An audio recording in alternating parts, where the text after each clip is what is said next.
Hello and welcome to Sensei Podcast. This is Manos Brilakis discussing with leaders in the field of CTO and complex PCI. Sensei means teacher or master in Japanese. The goal of the Sensei Podcast is to help you learn and improve in CTO and complex PCI so that you can become the best that you can be and offer your patients the best possible results.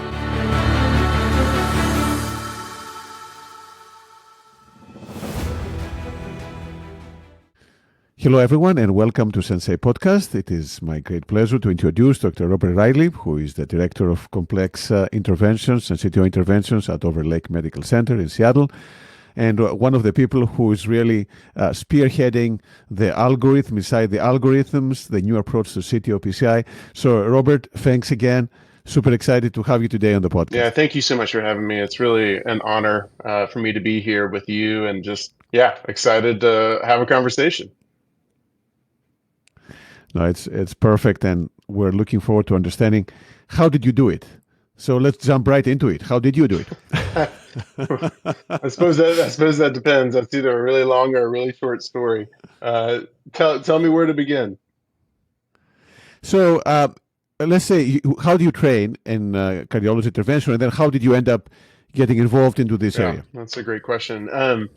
I went to the University of Virginia for med school, East Coast, kind of my whole life. And then, my mentor at the time was like, hey, you got to go check out Seattle. So I went out there for an interview, loved it, and went to residency there. And then ended up coming back to the East Coast for some family reasons to do fellowship training at Wake Forest University, and spent some time doing a T32 and, trial work and all those fun things. And then ended up getting married and said, I love living in Seattle. Let's go back there. So the University of Washington had remained kind of a home away from home during that time. So we went back, and, the match process was so funny, and it was changing a little bit now, but it's a year and a half before you actually start your intervention year. And, University of Washington changed an awful lot since when I interviewed and when I actually got there. Reisman shows up, Lombardi shows up, and the whole place, starts to change. And then there's me who shows up in the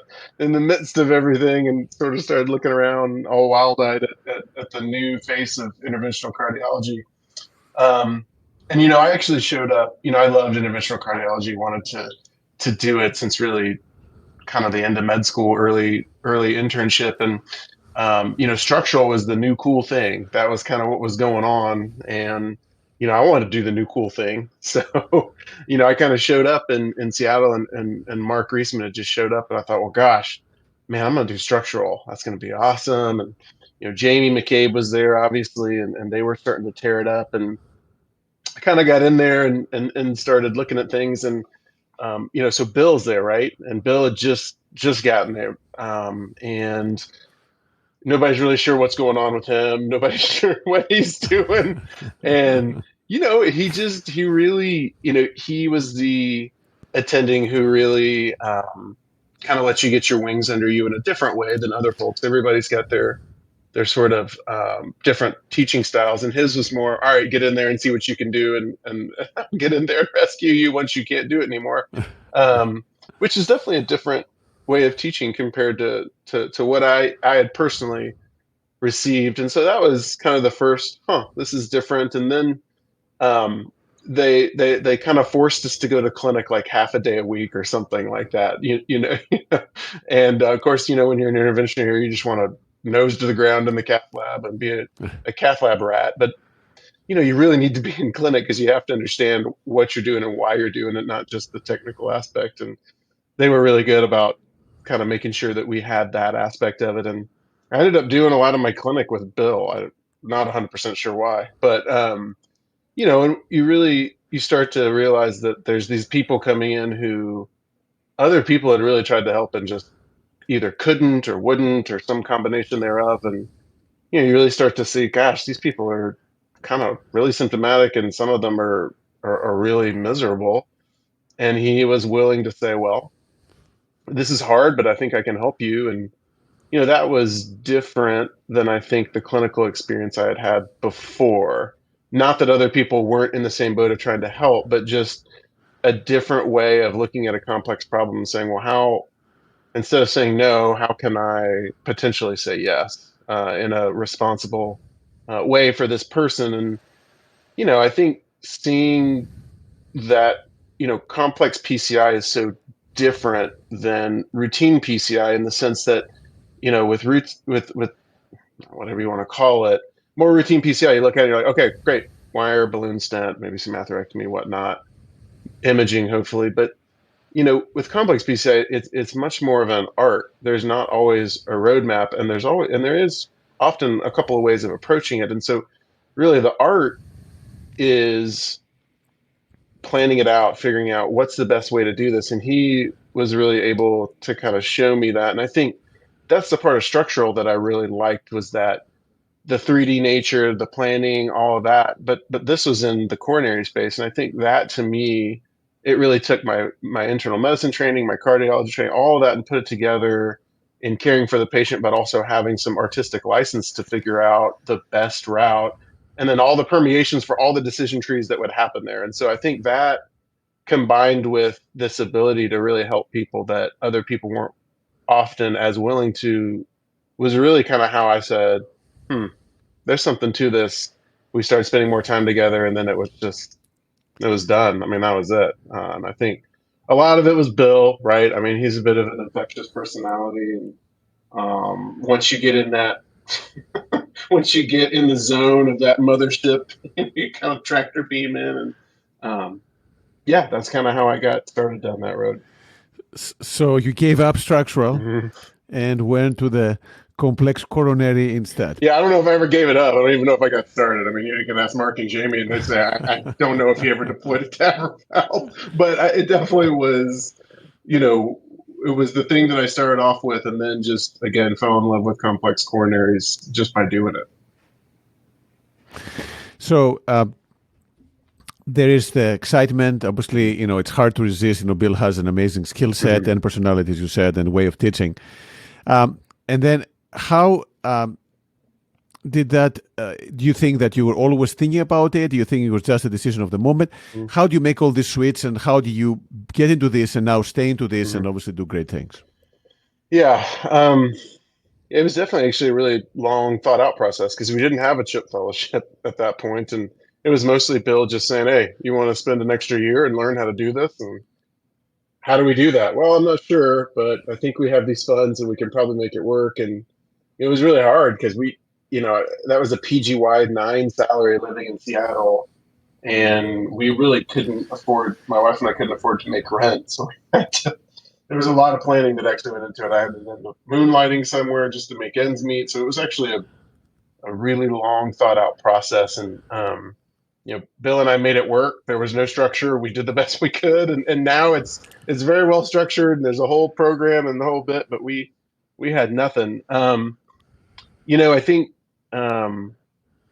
the year was much more of an apprenticeship for me. And so I really, was there with Bill through all the highs and the lows. And I think that's the most important part, is all the planning, all the success. The courses are great, but then being with patients through the success, seeing them, being able to talk to them, and then also go through the hard parts, which are either failure, complications, things like that. And sort of having your colleagues come alongside you, really seeing the team aspect of it, that was critical to me than being able to go out into the real world. It's funny, when I was thinking about this, the first time I ever got invited to speak at TCT was as a CHIP fellow, and it was like, whoa, as I tell people, they're like, how'd you get on the speaking circuit? And I was like, well, I think people are just kind to me because they're like, oh gosh, this guy's Bill's fellow, and we need to throw him a bone, this poor guy.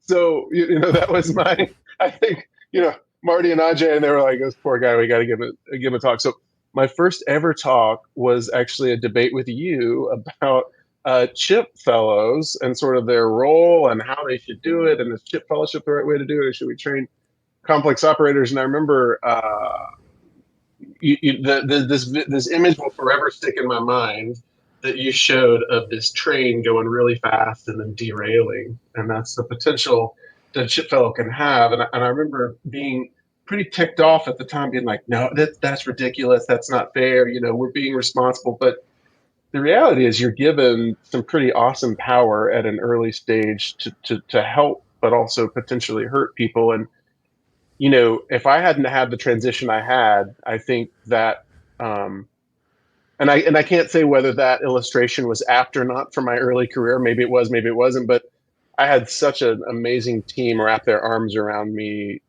as I transitioned from fellowship to my first job that they really provided the guardrails to keep me on the track. But I do often think back to that and think how potentially right that illustration could have been if I hadn't had that transit. I mean, I almost had a transition team. I had two senior interventionalists that I double scrubbed with from day one. I had, a chief of my group, Dean Kariakis, who would not let anything happen to me come heck or high water. I mean, he was hit his elbows outward the whole way from anybody who tried to tell us that what we were doing wasn't okay or we couldn't get equipment. I mean, I really did have and an administration, frankly, that really supported me. And so without that, I don't know how I would have taken that and then actually put it into practice and have done the things that we did. Yeah, and your time at Christ was actually a great way. I think you did so many cases. I think you published your experience, and it was eye-opening how someone who's well prepared can step into a very demanding role, as you say, and risky role, but do a phenomenal job and help the patients and help the institution. So you were obviously very well prepared from your time working with Bill Lombardi and doing all this training, but still, when you get on your own, right, that's a different ball game. So how did you manage this transition apart from the people helping you? Did you avoid the complex cases? How did you do it in your first steps out of fellowship? Yeah, I don't know if I did it the right or the wrong way. I just know the way I did it, and that was, if it was an indicated procedure, I was willing to say yes. If I met the patient, explained the pros and cons, and it was indicated, and they understood and really wanted to move forward, I typically said yes. And again, that's where that teamwork really just was 100% necessary in order for us to have the successes that we did, of having really the whole lab around, from nurses to techs to senior partners to administration, all just, and given the time and the space, right? Like, I was in the lab a lot and just taking on these more difficult cases. I think uh, I think doing those kinds of things early emotionally definitely does take a toll. I mean, you don't really know how to manage failure or complications. I mean, that takes a really big toll on you and your family. And I think not always being as prepared, which I don't know how training is supposed to prepare you for that. Maybe there is a way, I don't know, but that was a pretty difficult aspect. And then, you know, you find yourself, you're doing cases, people want you to do more stuff, whether it's talks or courses or whatever. And suddenly you find yourself doing all these things, and, you just have to figure out how to manage it. And there's no real playbook, right? Because you never start out thinking, man, I'm going to do all this stuff so I can get some talks or do some court, things just come as they come. And it can be challenging to figure out how to manage those and keep yourself in check and keep your ego in check, and make sure that you're doing everything for the right reason all the time. And thankfully I had a ton of good people even outside the lab. I mean, I could name 15 people, who walked beside me then and still do, to really make sure that's the case. But I won't tell you that it's easy all the time, as you know better than I do. Wonderful. And then when you do the case, I mean, you always seem to be very relaxed and calm. How do you feel? Do you always as relaxed and calm during those complex cases? Do you get stressed out?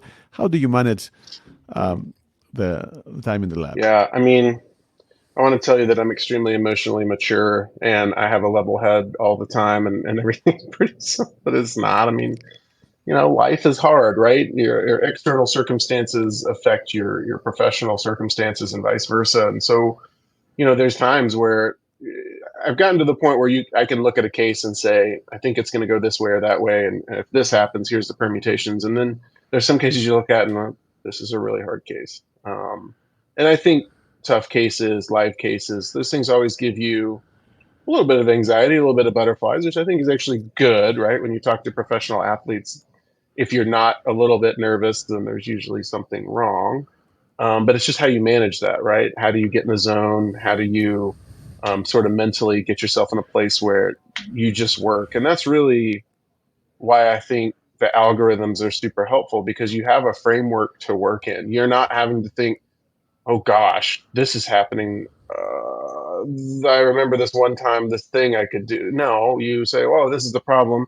Here's all my potential solutions. It's now just a question of which solution is the best. And when you have that framework, it allows you to really choose the best one. And it's a little bit more of creating art as opposed to following algorithms, because you're really just feeling yourself through the procedure. Every step is this next step is there's pros and cons here, and here's the choices, and just feeling that out. And then you let experience guide you instead of constantly being worried about what the next step is and what am I going to do if this doesn't work. And I have to perseverate on this one tactic because I don't know what else to do. I think that's why those algorithms really freed me from that to really just, again, go through the procedure at a higher level and be more efficient, have more success. So it's good to improvise, but you have to have the That's background so right. you can do it in a high level and Yeah. productive. And then, things can happen, right? Mm-hmm. And complications happen, failures Mm-hmm. happen. Does that take a toll on you? Have you been able to get through this and now it doesn't bother you as much? How do you handle, let's say, complications now compared to a few years Yeah. back? Well, I will tell you, being in a really supportive lab where you're not the only one having complications, because you're not the only one doing complex PCI, is really, really key, because um, you can't be worried about every small thing that happens, or else you're just not going to do certain things. You're not going to take on certain cases. And that ultimately hurts both yourself and your patients potentially, because you're not doing things that patients might need from you. And so I think that's key. I think, both you and the complications course have got really great algorithms to help you. Again, it's the same thing. If you're constantly worried about a perf because you're not sure what you're going to do, you're going to act differently than if you're like, well, if there's a perf here, this is what I'm going to do, right? If there's a wire perf in the main body, I'm going to balloon occlude and I'm going to put a covered stent in. Um, but if I don't know if I can do that through a single guide, or if I don't really know how to ping pong, then I'm going to act differently. But if I've look through those things and I have an understanding of either watching live cases or videos, you're obviously very prodigious in putting those out. Or if I know with my staff, hey, and we got a discal perf, this is the thing we use. It might be thrombin, it might be beads, it might be fat, like whatever. If you have that stuff ready, then you can worry about it less and you can feel more comfortable. I will tell you, I don't think complications have ever become more comfortable for me. Am I more comfortable treating them 6 years out? Yeah, sure. But that doesn't mean they're more comfortable. I still pucker up when that stuff happens. I mean, you're a psychopath if you don't. I don't know. I mean, I think you're crazy if that doesn't bother you. But I mean, I think now, especially having moved to a new place and really having to start from almost ground zero again, going through with the staff, hey guys, if this happens, this is what we do, and having drills and like, hey, this is where the equipment is. It lives right here. This is what when I ask you for it, right here. I mean, we created these carts, early on in my career of, and I totally stole that idea from Bill. It's not like it was mine, but these carts of your equipment, right? Like all my equipment's here, because if I have to use like 40 pieces of equipment, I can't have you spending 2 or 3 minutes. And it's the same thing with complications. Those first couple minutes are unbelievably key to taking a complication and keeping it as that isolated complication and not having the second and third steps that can lead to much worse outcomes. And so, um, do I am I better equipped at handling it now than I was? Yeah, but it doesn't mean I don't worry about it. I just know how to handle it, and it doesn't keep me from doing what I need to do. And what did you find the hardest thing to learn in terms of, was it technique, was it wiring, what was the thing that was the hardest thing to learn during training and afterwards? Um, I think I, I never found ADR, RDR, septals, that stuff. Like once you learn it, you're like, okay, I got that. I think epicardials will always be one of those things that you just gotta be good at what you're doing and really have an understanding of when I should be doing this and how I need to be doing this. It's just different So I still hold that with just a different level of respect, probably. But honestly, I don't think it was any of that. I think it was, even though we helped create all these algorithms, it's still, hey, it's time to move on. Sometimes it's hard. Sometimes you really, I can get this because I'm good. I can do that. Learning when to move on, and sometimes learning when to fail. That took years to sort of be able to say, no, I can't do that. I just can't do this, whether it's today or at all. And I can get to the point now where if I fail a case, I know, okay, totally worth another shot. I got this, and this. Either I ran out of time, radiation contrast, patient getting finicky, complicated, whatever, or no, I'm done. I cannot. This is beyond me. I need to refer this to a friend, who just is going to have a different take, different skill set, whatever.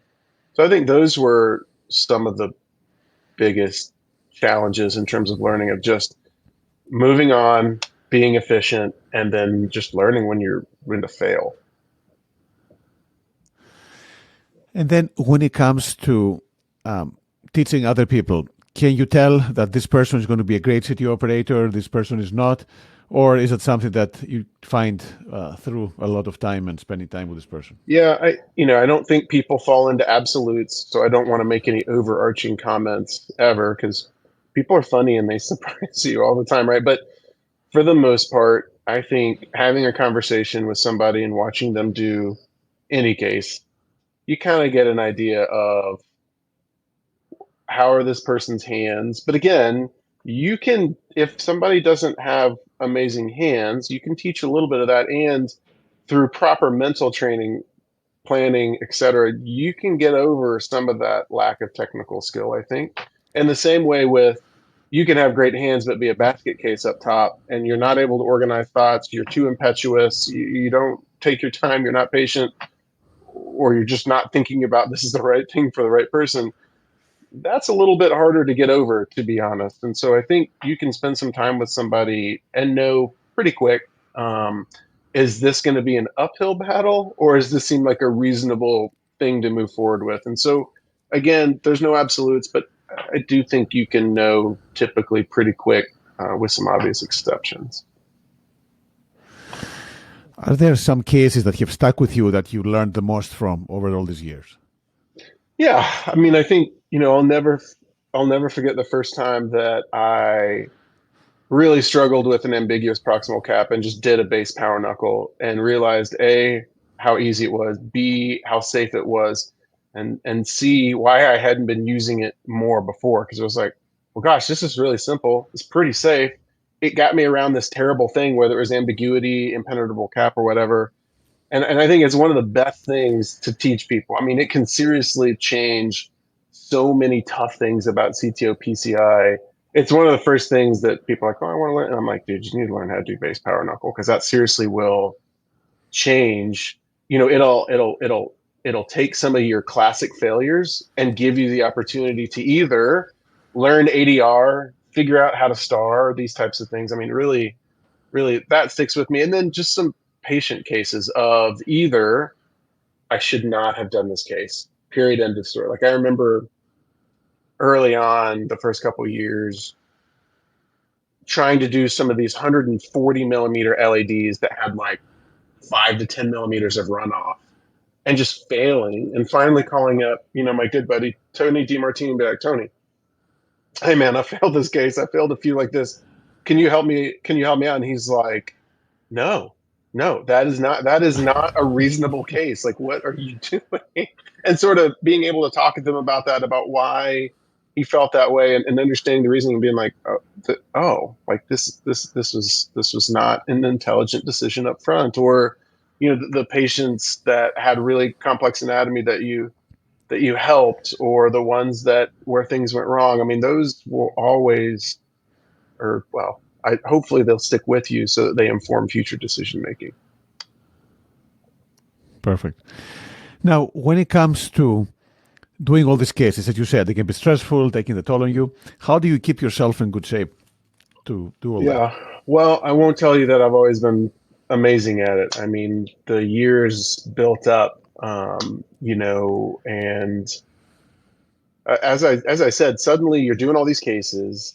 then you're giving all these talks, then you're traveling, and I don't know. I did not have all the foresight to sort of see how all this builds up and then how it sort of reflects back to everything around you, whether it's your hobbies, your families, et cetera. And, for me, it really took COVID, this like massive forced slowdown to sort of say, oh, gosh, man, you weren't really taking super good care of yourself, were you?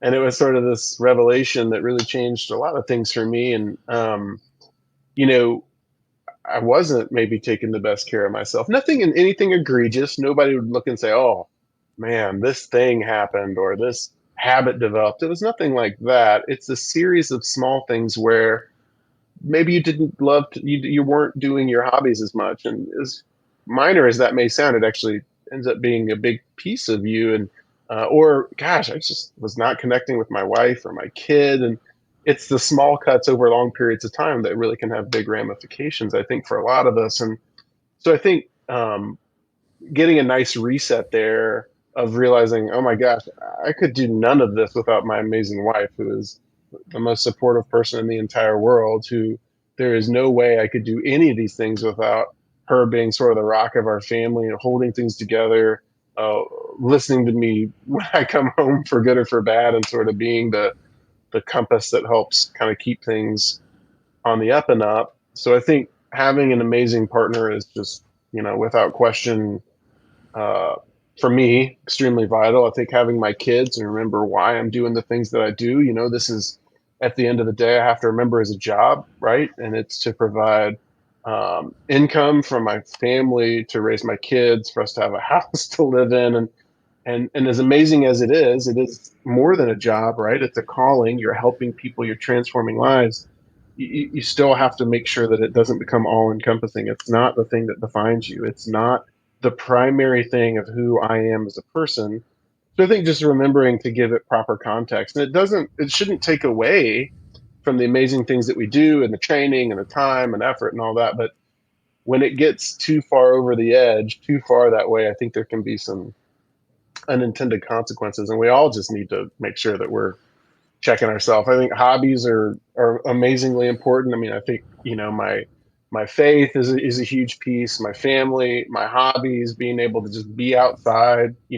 Our big thing as a family is we like to travel, and I love to fish, which I try to do as much as possible, and hike, and I try to read, and I like to road bike, and on and on and on. But I think being able, sort of, COVID was actually a really great reset for me to be able to say, okay, probably wasn't balancing this like as well as I could, and I need to rethink. And I think one of the best things I learned was, and I don't want to say that I learned all these things from Bill, because then he'll listen to this and, I taught you everything, but no, he really, he did teach me a good thing later in life, which was, when you say yes to something, you are saying no to something else. And I think, as fundamentally basic as that sounds, you don't always think about that. And I think that really gave me a lot to ponder as I sort of reset some things and really figured out how to keep things more balanced. Perfect. And then, so far from the things that you've done, what are you value the most? What has the most meaning, and what you're most proud of? Hmm. Um, yeah, I think when I think back on these really long 6 years, when I think back, this point, I mean, you could point to maybe some manuscripts or some guidelines. I mean, those are things to be proud of. You could think about maybe some talks or some live cases, but honestly, I think the thing I'm most proud of is that when we built something at Christ during that 5 years as a team, and when I left, it continued, and it continued to grow. And I feel like, to me, that means we did something more than just some cases on the day to day. We did more than just did a bunch of cases, had some courses, built a name. Like, we actually built something lasting that continues to help people even after I left. And that, to me, has been really meaningful, to talk to Jared Frizzell, who's now the director down there, to hear how amazing they're doing, and how the staff and the team that we built continues to support him and grow, and they're now eclipsing anything that we did. To know that, I think, lets me know that whatever you want to think about that time, it had lasting impact. And I don't know if legacy is the right word because I don't know if temporarily that might be too short. I don't know, but it makes you feel like you did something that's long lasting. And that to me, it means a lot. Wonderful. And then, do you have any favorite book or any favorite movie that you refer to? um, I don't think it has anything to do with my career, but I feel like I'm an old man because I don't make movies like they used to. But I will forever love The Shawshank Redemption. I mean, it's just one of my favorite movies. I love to watch it. And The Green Mile. I mean, those just for me. Again, I have zero understanding of how those have to do with PCI or my career or anything else, but I love those movies. And then books. I try to read a lot. I don't know. I guess it's all in the eye of the beholder, but try to read every day for a bit. And um, I think, um, man, just classics. Lion, Witch, and the Wardrobe, The Hobbit. Like those series. Man, I've read those 5, 6 times. I just love those. Again, zero understanding of how those have to do with anything, but those are the things that if you ask me what my favorites are, that would be them. Well, it doesn't have to do, right? I Oh, mean, life, as you said before, is not just about opening yeah, corners. right. So maybe that's why you're good at opening corners because you have other things to bounce off. It's not just opening corners. That's what you do all day, every day. Maybe right now, my favorite book is a picture book that I'm reading right now on spay casting, a certain type of fly fishing casting, where I just look at the picture and I try to imagine myself doing it. But um, yeah, maybe you're right. Maybe that balancing the scales is a good thing. And what excites you for the future? What are the things that are exciting you the most going forward? Yeah, I think one thing about our field, because what you're always trying to, older people have always told me, hey, you're always trying to look 5 or 10 years down the road. Like, what's the next thing? Where is the current wave that is tall? Where is it going? Is it continuing in the upslope? Is it starting to wane? And what's coming next? And I think the thing that I've been excited to see is that CTO PCI, complex PCI has, I think, found its place. I don't think it's niche anymore. I think the enthusiasm has been properly funneled into the right patients at the right time. I don't think, there's always going to be detractors from anything. I'm sure there's people that don't think TAVR should be, I don't know, maybe that's not true. But, there's always going to be detractors. And so I don't think the fact that there are still some detractors means that a thing is not good. But I do think that complex PCI in general, whether it's CTO, PCI, left main, whatever, calcium, has found a good rhythm. I think people generally the general mainstream is, yeah, there's a time and a place for that in the right patient population, as long as people are being responsible. And I think to me, that's really important as opposed to when I started, where there's a lot of people that it was a polarizing thing to be part of that crew.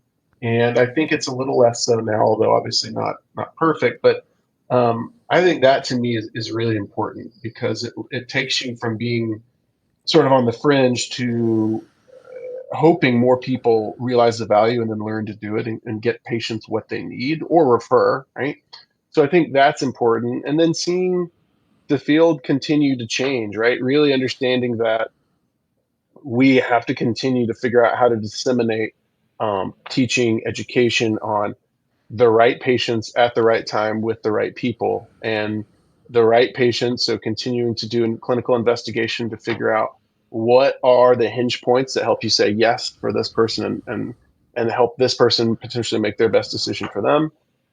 The right place, meaning, and the right person, continuing training, continuing to develop fun gear that helps sort of make things more efficient and more safe. And then how do we best train people, and I think seeing those things continue to progress definitely gives me a lot of hope, and it's exciting, right? I want to continue to see the field advance. I don't want to move on to the next thing. I think this is really important and valuable for people, And as we advance, what else are we going to add, right? Are we going to suddenly find out in a few years that microvascular dysfunction is a huge critical, plays a huge crucial role in patients with epicardial disease?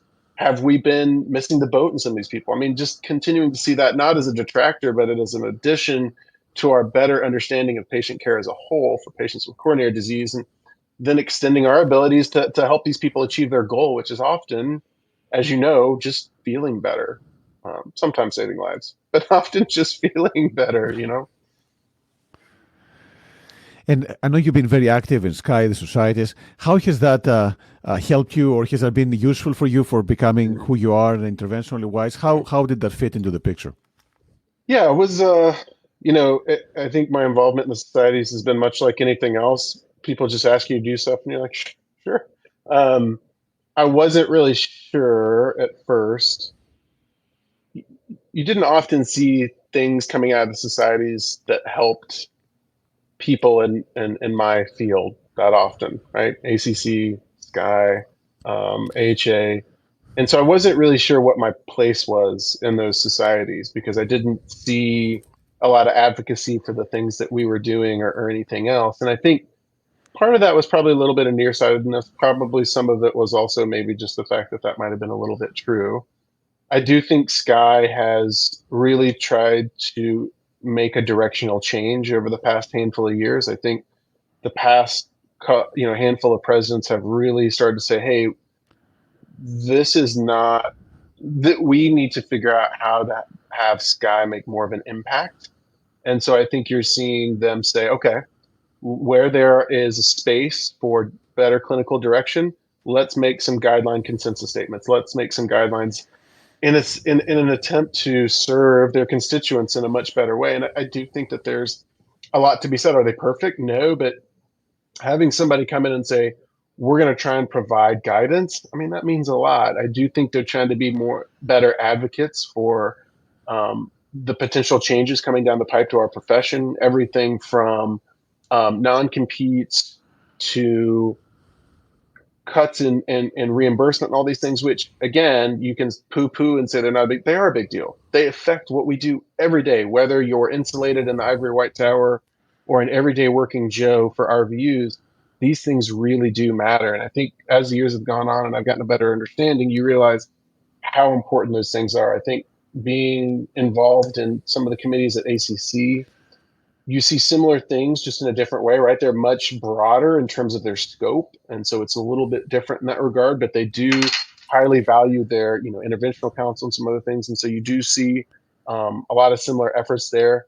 And so I do think that has helped me understand the larger world that we work and take care of patients in much better, which has allowed me to take care of my patients better. It's allowed me to contribute to programs that hopefully help other people take care of patients better and ultimately move the science along in a certain direction, right? The societies are always going to have their limitations, their pros and cons, but I do think it's allowed us to help people take better care of patients, which ultimately is an extension of what I try to do at my own job every day.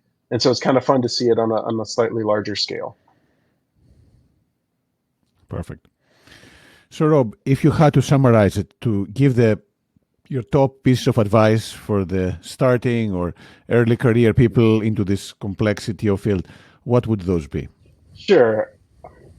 Um, I think the biggest thing is whether you're a fellow or you're trying to do something new as an attending, just having the best understanding of what you're trying to do, understanding why you want to do it, understanding your motivators, understanding your strengths and weaknesses, and then getting the best understanding you can of the path forward to achieve those goals is critical.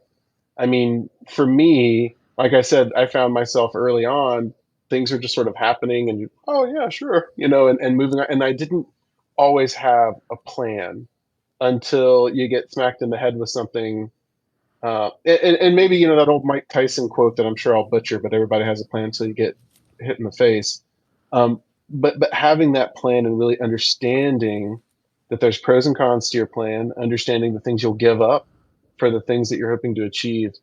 But then I think if you have that roadmap, it really helps you when the good things happen, to contextualize those and to celebrate those, but then to also understand their place in the larger sort of scope of where you're trying to get to, but then also the failures, right? Being able to say, being able to understand that in the larger role of what you're doing. And that goes for whether it's a new skill set, a new job, how this affects your family, your personal life, all that. I just think, and maybe that's just somebody who's 6 years or whatever, 7 years out compared to someone who's a year out, being able to just have a little bit of perspective. But it's the thing, we talk about some of the older folks is you can't teach perspective. It's so hard. And that's kind of what you were saying, early on with that debate is that train's rolling, man, but you don't understand all the things that keep it on the track. You don't understand the electricity. You don't understand the guardrails. You don't know all the stuff. You're just rolling, right? And so I think just being able to, if you're able to take a step back and at least ask people to help you contextualize that stuff along the way and have a plan, it really changes everything. So, and more than anything else, have people in the field that you respect, that have been there, who can offer you guidance and perspective, whether you want to call that person a coach, whether you want to call them an older friend, a mentor, whatever the words are that we use. But having those people that help you remember who you are, why you're doing what you're doing, that's the most important thing. If they're also able to help you with sort of procedurally based stuff, hey man, cherry on top. But I'd much rather have somebody who helps you remember who you are, why you're doing what you're doing, who's in the field, who can understand the highs and lows. Man, that at the end of the day, there's nothing like being isolated on an island. You'll never do anything because you're just trying to survive. But having other people there to help you actually set up a camp and a tent and learn how to fish and get water, that's how you build a community and how you move forward. Perfect. Well, I'll make sure in the future I don't show that video in the train. I think that had really, really negative impact there. But jokes apart, it's been phenomenal. Thank you so much, Rob. Again, it's been a tremendous course. I mean, you've taught many people and learned a lot of things from you. And I think also the career perspectives are invaluable. I mean, you took the extra year and you trained, you became who you are. And I think that pathway can be very appealing with many people versus the other road of just doing some extra cases and hoping to learn things on the go as well. So thank you so much, and excited to keep on working with you. Thank you so much, Manos. Again, really an honor and a privilege for me to be here with you. You have taught all of us so much, and to continue to push us forward, both from an investigation, from an education standpoint. I mean, we really owe you a lot as a community, and can't thank you enough.